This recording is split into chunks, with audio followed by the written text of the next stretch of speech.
তো সবাই কেমন আছো? আশা করছি ভালো আছো। আমিও খুব ভালো আছি, আমরা সবাই ভীষণ ভালো আছি। তো আমরা গেছিলাম কিট্টুর দিদির স্কুলে, কিট্টুর দিদিকে আনতে।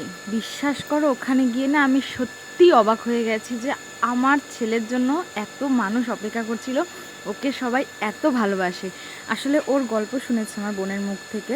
তো যখন ওকে সামনে পেয়েছে তখন সবাই রীতিমতন হামলে পড়েছে ওর উপরে, এত ভালোবাসা ওকে দিয়েছে যে আমারই আনন্দে মন ভরে যাচ্ছে। আসলে কি বলতো, বাচ্চাকে ভালোবাসলে মায়ের তার থেকে আনন্দের আর কিছু হয় না। ওখানকার প্রত্যেকটা গার্জেন, তারপরে ওখানকার সিস্টার কোলে করে নিয়ে গিয়ে ওকে টিচার্স রুমে নিয়ে গেছে, টিচার্সটা আদর করেছে।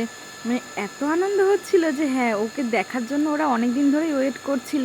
তো আমিও সময়ের অভাবে যেয়ে উঠতে পারিনি, যেহেতু বোনের শরীরটা খারাপ ছিল সেই কারণেই ওই দিনকে গেছে। আর বোন অনেক দিন ধরেই বলছে চল দিদি, ওকে সবাই দেখবে।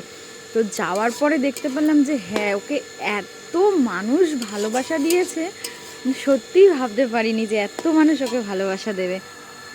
সবার কোলে কোলে কোলে কোলে আমার বাবাটা ঘুরু ঘুরু করে বেরিয়েছে। মানে আমি সত্যি অবাক হয়ে গেছি, আমার এত ভালো হয়েছে। সবাইকে অনেক অনেক ভালোবাসা আমার তরফ থেকেও। সবাই খুব ভালো থেকো, সুস্থ থেকো।